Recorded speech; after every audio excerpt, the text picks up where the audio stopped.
in Germany, they made the presentation of the colours. Car looked exactly the same. It was even the same livery because it was exactly the same show car. All they've shown us yesterday is just logos on the car, nothing else. It was really off-putting when those drivers just came out and standing like that. Maybe they wanted to look cool, but it felt disconnected. Didn't even know what to say. Hello, guys, and welcome back to another episode of the We Racing podcast. I hope you've all been keeping well since we last spoke to you. It's been an interesting couple of weeks or so in the racing world for both us, we racing, and obviously in the F1 world as well. So I wanted to break that down today as per usual. Obviously, big hi from me. Hi, Matt. Hope you're doing okay. Yeah, I'm good. I was a bit ill. It's going away finally, so probably that's why you haven't heard us last week, sorry. But yeah, it's getting better. So I'm excited that Formula One is finally back. So I hope we'll have something interesting to talk about today. For sure. So today, our topic is liveries. Okay, now I know you've had some strong opinions on social media about said teams' liveries, and we'll get onto that in a little while. But I wanted to jump in first off with something that I was brought to my attention today, actually, about the 55% rule. Okay. I don't know if you've heard of this, and the guys listen, I don't know if you guys have heard of this, but essentially the FIA have come to an agreement that at least when the cameras are showing the cars from the side and from above, at least 55% of the car has to be covered. It can't be carbon. Yeah, I've heard about this. Yeah. So the main reason is, again, they're saying they want the cars to look different. I mean, I think most of the cars look different anyway, but the whole reasoning was to make the cars look different. I presume it's probably for a bit more promotional reasons than they're letting on. But yeah, I mean, first off, I just wanted to get your opinion on that before we go any deeper. I mean, what are your thoughts? Do you think they should be told a certain amount of livery? Do you think they should be able to do what they want? I think it's completely fair because Formula One is massive marketing machine, and if the spectators, fans, they go into the tracks, they want to see the different liveries, as you mentioned, lots of colors, the logos, etc. That's what the people are coming for it as well. So this rule is, in my opinion, completely legit. I understand why teams were not covering as much before, basically to save weight. Funnily enough, every single kilogram on the car is can be painful for the performance. So that's why teams were trying to find any possible advantage. But I agree, 55% is, in my opinion, is completely fair enough. It's still 45% that they can leave bare carbon. So in my opinion, it's completely fair rule. Yeah, I think it's completely fair. It doesn't stop me thinking that certain teams are still going to try and find a loophole here and there. And, those thin painted stickers that the stickers used to have and stuff, again, for good reason, weight, everything like that. So it makes sense. I do think some teams are going to try and find a loophole. I hope it doesn't ruin some of the liveries that we haven't quite seen yet. But yeah, I agree with you. I do think it's a very sensible rule, because you don't want to, when you do watch F1, as much as it is for the racing and the drivers and the personalities and stuff, the cars are a big part of it. And if you're watching a bunch of carbon cars just drive around, it does kind of take away from the beauty of F1. Yeah, especially we had some very similar liveries, for example, last season when some teams were doing the special ones, and sometimes you can get confused which car is it. What I would like to see, actually, maybe for the special liveries, the cars could be different, even within the team. So, for example, I think they have 3 special liveries that the teams can bring throughout the season. So, if we could, for example, see Red Bull in 2 different liveries, the special liveries, not one is special, one is not. I think that would be great. Yeah, so each driver has a different livery for team. Yes, I think the last time it happened was when David Coulthard was retiring from Formula One. It was 2008, I believe, when Hamilton won his championship. And I think it was the last time when the actual driver could have different livery than the team was. It was just a gratification for his achievements and what he's done to Formula One. And I would like to see it again. Yeah, I mean, I definitely wouldn't be against it. I don't know how they would play it marketing wise in terms of obviously or maybe sponsorship wise would be a better word for it. But yeah, I wouldn't be against it. I mean, I wouldn't be against letting the drivers sort of, you know how the drivers pick their own sort of helmet designs, you know, just allowing Yeah. them to have a bit more control of what goes on the car. But again, weight restrictions, all that other stuff, it completely makes sense. Yeah, Why they don't. absolutely. Let's give the drivers maybe not once a season because we have 22 races, 22 cars now. So the math would give that every single race we could have different liveries. But for the special occasions, like for example, someone is winning the title and there's still one more or two races to go, let him give him the special livery, you know, for the champion livery. Or someone is retiring, like David Coulthard or somebody else. Like for the special occasions, I believe that should be an option. Just to go off topic here, actually, just because it was also discussed in that FIA meeting about driver numbers changing.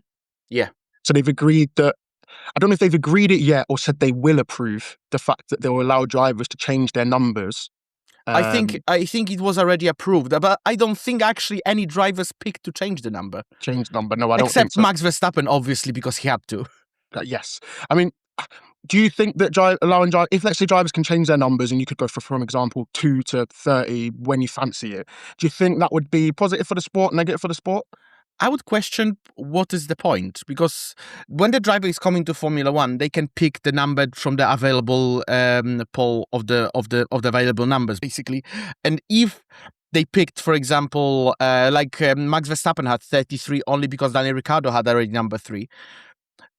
You know, you are sticking with this number. You know, the all match was produced for you in the past. Everything basically was produced with this number and your name on it. So if you're gonna change it now, how it gonna, you know, translate to your previous achievements? Will people just disregard it, or they will not be maybe even more valuable, you know, because they will not be produced with this number anymore? So there's many questions to answer with that matter, but I don't think there is a point.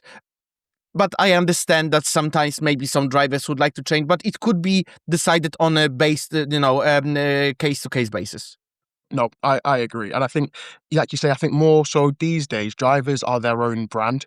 Yeah. And like if you look at Lando, LN4, that's like his brand now, you know. So if he was to change number, you're not just changing the number sticker that goes on your car. It's obviously Yeah. alongside the merch and everything as well, but your whole brand does change. Or Lewis Hamilton, 44 was always, Lewis was always 44. And if you would change it now, I'm not sure if it resonates very well with the fans. Yeah, but then on the flip side, and I know it's a completely different sport. I don't know how much you know about basketball with Michael Jordan.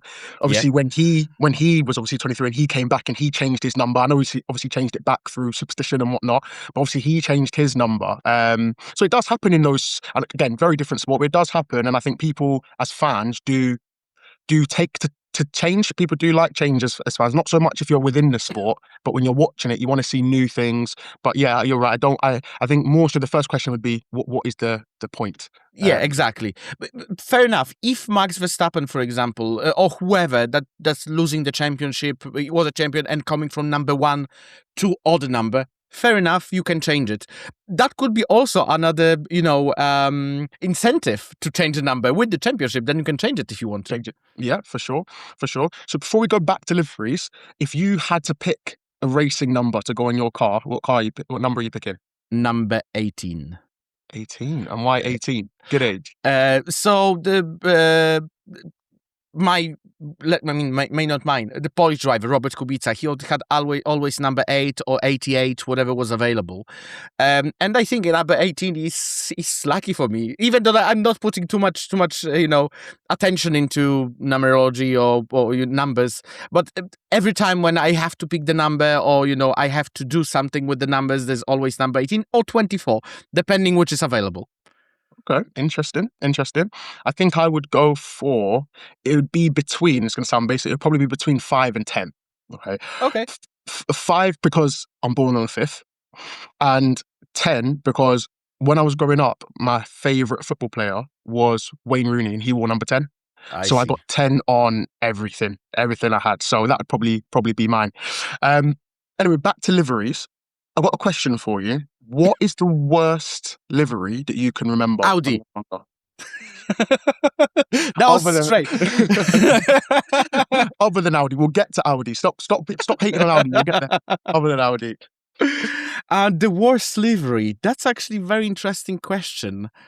If I could go even in the past, uh, I can't really see the bad livery. Oh, sorry, there was one bad livery that I couldn't understand why it was like that. Go It on. was Honda in 2008. They had Planet Earth as a livery. I I saw did, that. I understand that they wanted to put more, eco-friendly image into that, but it just looked ugly from the It was a distance. You know terrible. It what was I a mean? terrible Yeah. looking car. Anyway, to be fair, wasn't it? Yeah, I saw that today as well. It's yes, I would probably put that up there. The the one that I would go for, and it's not necessarily such a terrible livery. Now you said the Planet Earth one, it's definitely not as bad as that. But they're talking about special liveries as well. The Ferrari special livery in Miami with the HP sponsorship, if you remember, Yeah. where it was like the front half was red, but then the back half was like blue blocked and the big blue HP logo on the back. It wasn't particularly ugly. I just thought it just didn't go very well because I think they did change the HP logo after a while, didn't they, to Yeah, yeah, white? yeah. It was a bit smaller as well on the cars. Maybe because of the design, or maybe actually, HP wasn't paying as much for the rest of the season anymore. But well, Ferrari has actually from the road cars I'm talking about. They had really nice blue. It's like slightly baby blue, but it's a bit darker. It's really pretty blue. So actually, if they would like to do special livery in that color blue, for example, I don't know, Monza or any Italian race, I think that would be a fantastic livery. Yeah, for sure. I think and I don't even think it was the type of blue that made it so bad. I can't. I just think everything about the logo placement, the size, it was very blocky. It was just kind of like they took the paint off the back half of a Ferrari and then just stuck on the HP stuff, and it was just a bit. So I'd probably say for me, yeah, probably the HP one. And a controversial one. I don't like the McLaren Chrome. I agree. I don't think Chrome work on F1 cars. Uh, Even if would like to see the shiny cars, but I would like to see them reflecting the colors that they are on the cars. Chrome doesn't really work. Even Mercedes, they had they call them silver arrows, Yeah, and but it's not chrome, it's silver, and it works nice because it's slightly matte as well. It's not as shiny. It's sometimes the ISO. yeah. Coming to chrome, I've heard the rumors that Ferrari Halo will be chrome in the new livery. Oh wow. So we will. Maybe it will Well, work. Maybe not. I can I only guess we'll imagine. see. I can only imagine their tactic is we can't get any more pace. We're going to start to blind our competitors that in the could be race. that could be a thing. Yeah. Yeah. Um, Haas, they are the first. They were the first to release their livery. And less about the livery, more about the timing. Do you think being the first? Do you think that's a good thing? Do you think that's a bad thing? Would you rather be last? When it comes to the presentation, it doesn't really matter, But what actually impressed me about Haas is that they delivered livery, and they shown the development car. It wasn't the show car that some companies producing based on F1 regulations. There was actually the development car, so you could see exactly how the car. And maybe it still can change until the testing in Barcelona. But I think that that is a statement that they are ready for the season. Also, what works really well. I'm not sure if you were following WRC, but WRC Toyotas, Gazoo Toyotas, were very similar liveries, same colors, same patterns. That looks really well, and I really love it. Yeah, I like the going up onto the tail before the spoiler. They got the GRT like on the side print. I Yeah, really liked that. It was a good live, and I think the colours that they have as Haas are they do go well together. yeah, And I do think it was a good looking car. And again, and just to double down, like you say, props for them to bring not just a show car, but actually a development car. And part of me feels like that's what everyone should be required to do. Like you start working on your car quite early on in the season before, especially with new regulations. When you bring it and the fans want to see the car, they don't want to just see a random car with stickers all over it. I agree. I think that does take away from the essence. Um, Has out the way, I've got a a quote, if we will call it, a section taken from Mr. Matt himself's social media about Audi. So it says, yesterday's Audi presentation left me underwhelmed. For a brand of this size and heritage, I genuinely expected more than a few new sponsor stickers on what was clearly just an F1 show car. No new direction, no technical hints, no sense of momentum. It felt like a missed opportunity to make a statement. First off, what statement are you referring to? Like Hasdet, simply as that. You know, um, like, I don't know if you remember, but I believe October or November last year, Audi already, or it was even December, in Germany, they made a presentation of the colors. Car looked exactly the same. It was even the same livery because it was exactly the same show car. All they've shown us yesterday is just logos on the Yeah. car, nothing else. It was really off-putting when those drivers just came out and standing like that. I don't think it's a pose for. Yeah, maybe they wanted to look cool, but it felt disconnected. Even Gabriel Bortoletto, he didn't even know what to say because the car was exactly the same. We've seen it already. They've seen it already. So that's why I think it was a missed opportunity to, because, Audi is massive in motorsport, in WRC, in Le Mans races. They've done fantastic job there, and if they cannot put something that will be bringing people more to this brand, this is the statement that I was lacking. Yeah, I mean, it wasn't the colours that I thought they would go for. I thought they would go more old school rally colours in regards Yeah. to Audi, and I think that would have suited quite well. Obviously, what do I know? I mean, what do you think about an F1 team's livery that catches you? Is it the colours? Is it the patterns and layouts? What is it about it that makes a livery a good livery? Well, I'm not as much aesthetic person, so I would say, well, I cannot judge, because I don't know, it's symmetric or the colors are picked correctly. I just said I like it or I don't like it. Yeah. Simple as that. But yeah, our delivery, coming back to this topic, it's exactly the same livery that you will take out from the Le Mans car that they had 10 years ago or even more and put it on F1 car. And I even seen the memes that this car is loaded up to 35%, the loading screen, Oh yeah, because the front is gray, so it's missing something, and I yeah, completely agree. That's what I'm looking in the cars, that I don't want to see the same thing again.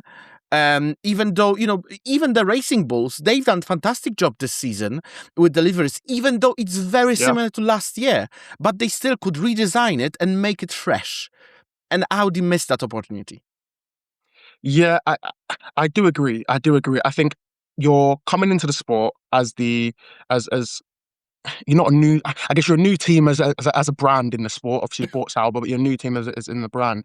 And I would have thought that you would have want to come in with what I would have said, like a bang, and just kind of try and. It takes a while to build a legacy, but when you close your eyes and someone tells you the Ferrari car or someone tells you red, you can picture that in your head. You know it within a second.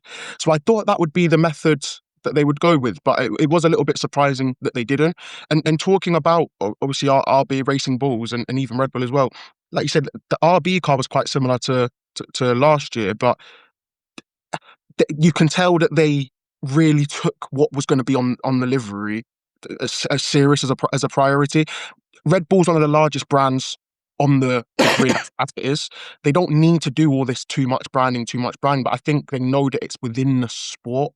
I think it's part of the Yeah. culture of the sport, and I think they have done such a good job. And I think for our the Racing Bulls have done such a good job in creating a livery. Sometimes I do think that the RB liveries, especially sometimes their special ones, there's a little bit too much going on. I agree, because the special ones are about something. I remember a few years ago they were doing deliveries where you can basically just type your name on the website and it was on the car for the Yeah, Silverstone, I believe. yeah, That yeah, was yeah. fair enough, yeah. Even if those things were not too visible because it was like slightly different blue or something. Uh, but it was nice livery. It was still working, and yeah, well, what I can say, like, we will see what other teams will bring, and hopefully we will not have any more disappointments that we had with Audi. At least on my perspective.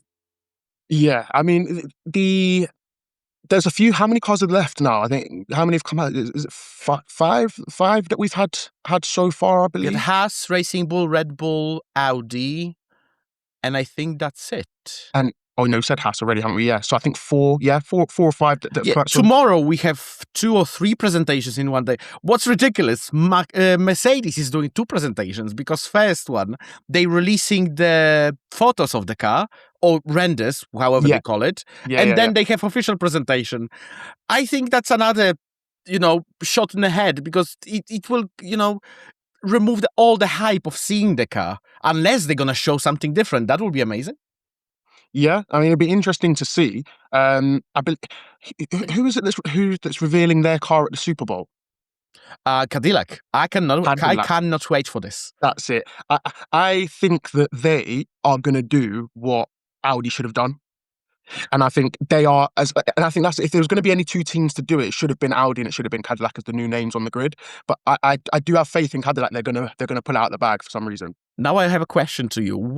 I've seen the leaks of the car, the small snippets of the car, how they look in the Okay. garage.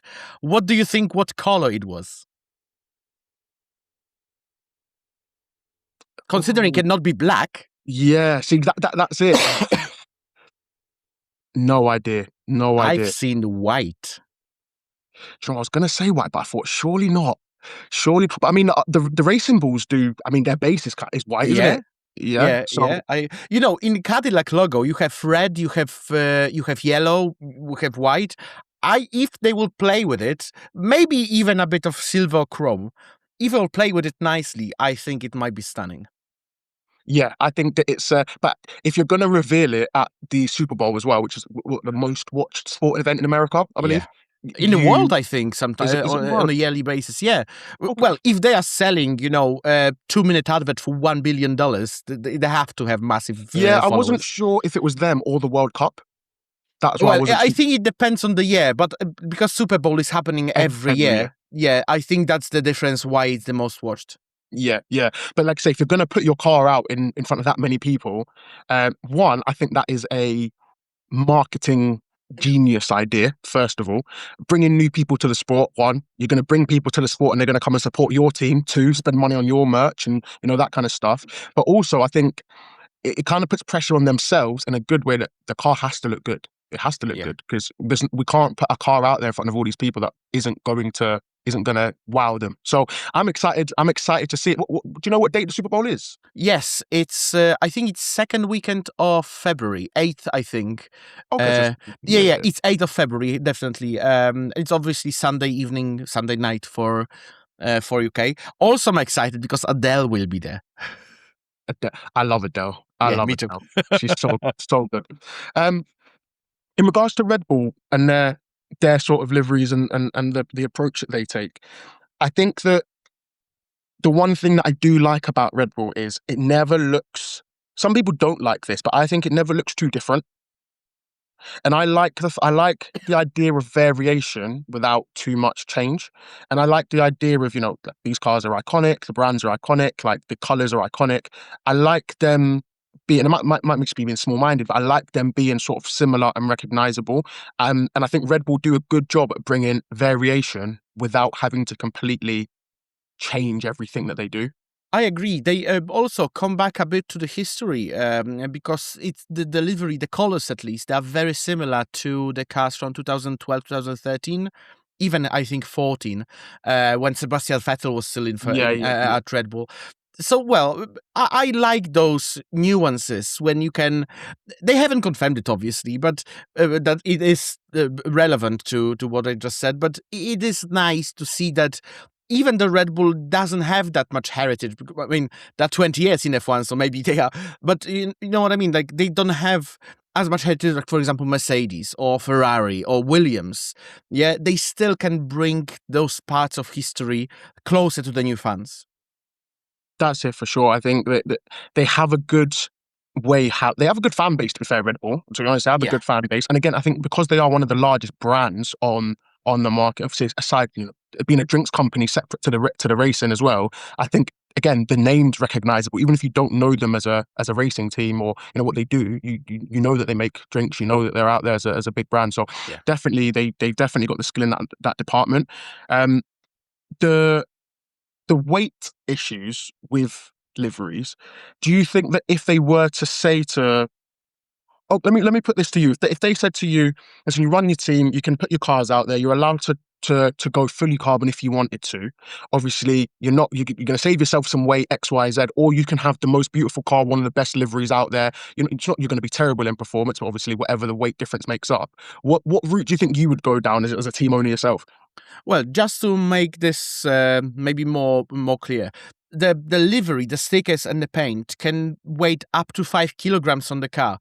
That's massive. It could be Yeah, even 1.5 tons per lap. So, from the perspective of the team owner or team principal, you are thinking about the performance and the potential earnings. The stickers, you can always put the white sticker on the white carbon. It will all in a black carbon. It will always stand out and it will always look nice, isn't it? But from the team owner perspective, when you're looking for every single potential advantage, absolutely will do it. yeah, no, for sure. I agree. I agree. The teams who design their liveries first, compared to, let's say design, teams who release their liveries first compared to the teams that wait longer, do you think there's a strategy to when they drop their liveries, or do you think it's just a matter of when we're ready, we're going to release that? Yeah, I probably the teams were ready probably before the end of the year, because when the dates were announced, they were probably ready already when the dates were announced. Um, so I don't think there is any kind of, maybe they trying to make them more pretty, maybe putting the logos in different places just to make sure it works with everything. But when it comes to deliveries and the design of the car itself, I think it was ready before the end of the year. Okay, no problem. Before we finish off, I've got one final question for you. We Sure. started off with what we thought was the worst livery we've seen. What is the best livery, your favourite livery that's been on the F1 track? I can answer that straight away. It's definitely Renault from 2005, 2008 when Fernando Alonso was winning his championship. The most beautiful car. That the orange with the blue, the kind of Blue and yellow. Yes, blue and yellow. yellow. Yes, that's a Beautiful. really nice one. Really nice one. Mine would have to be, I hope I've got this right, the W13 2020 Mercedes.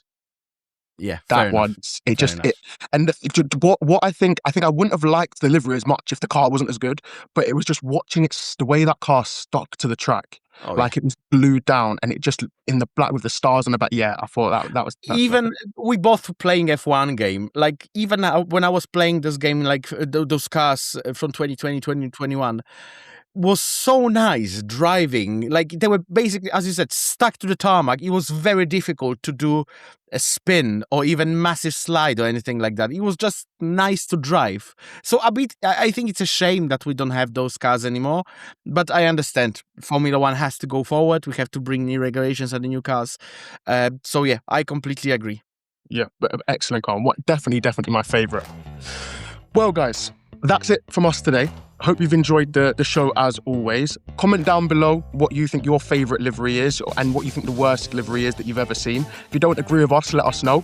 Don't forget to follow all of our social medias, our YouTube, Instagram, we're even on LinkedIn. So go and drop us a follow, guys, and I hope you have a good week and we'll see you soon. Thank you, guys. See ya.